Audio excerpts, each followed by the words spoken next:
party people, welcome back to Beauty by Shelly B. Today we're doing Beauty from the Inside Out raw vegan almond milk.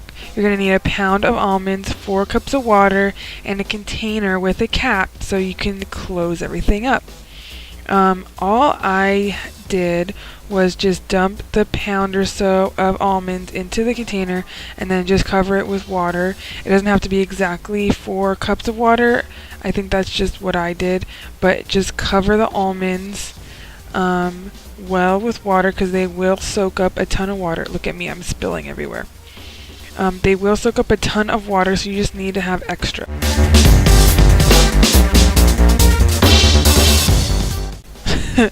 Close it up. See, it's all sealed. Put it in the fridge for about 10 or so hours. It could be overnight. See, there it is.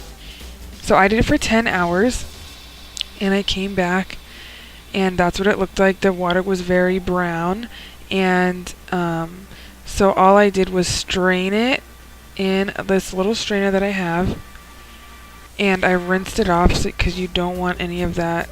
You want as much of that dirty like almond water off of there.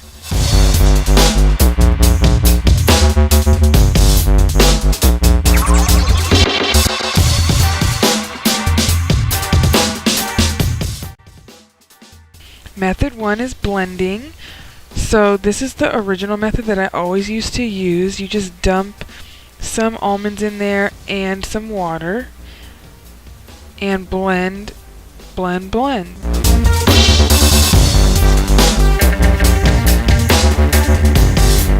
I use about half the almonds in this mixture, so let's just say half a pound. And I used a whole cup of water, I think, at first. And then I ended up adding more water because I wanted it a little bit more liquidy, and just pulverize it.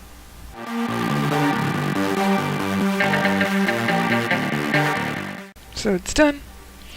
Then you get your cheesecloth, and I have another strainer underneath the one I strained the almonds with before.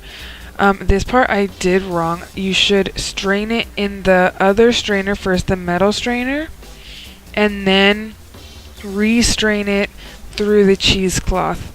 I think it goes a little bit faster that way, because this way took me a really long time, and I ended up manually like squeezing out the juice as so. And look, I spilled everywhere as well. But this way, even if I did it right, it takes so long. That is why I have the second method that's coming up. That's why I tried it with the juicer, because this way just takes forever. Method 2 is using the juicer, as I just said. And I tried to add with a ladle about the same amount of water to the same amount of almonds.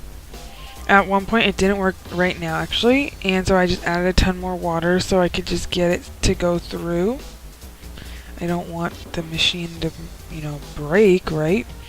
And so I did that until I was done with all the almonds and the water. This is fresh water that I added to the almonds. It's fresh filtered water. You could add coconut water as well, or any other kind of water that you like. I know there's like cactus water too. That might be interesting.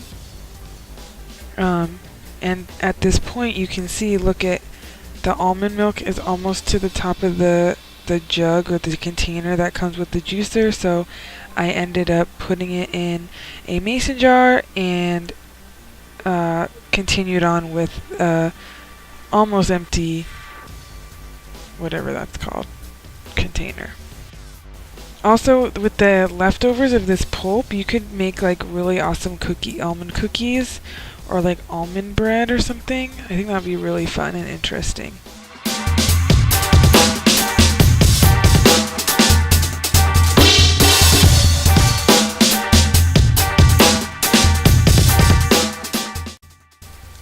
Now for the results. What I found was that the juicer really made it much more watery because it took a lot of water to, push it through. This one is the blender part, I believe. And the next one is the juicer part. I try to slosh it around to try to show you kind of what it looked like and how thick versus thin it was, but really it was the juicer one, which is what I'm touching now, was very watery, and obviously it made a ton more than the blender side, which was definitely a lot thicker and it had more almond taste. The juicer side was very watery tasting, although it did taste like almonds still, but it was just water. You could taste the water too. So those are the two options to make almond milk, and I hope you enjoyed. Thank you guys so much for watching, and I hope you have a great rest of your day. If you like this video, please thumbs up down below and subscribe to see more like this.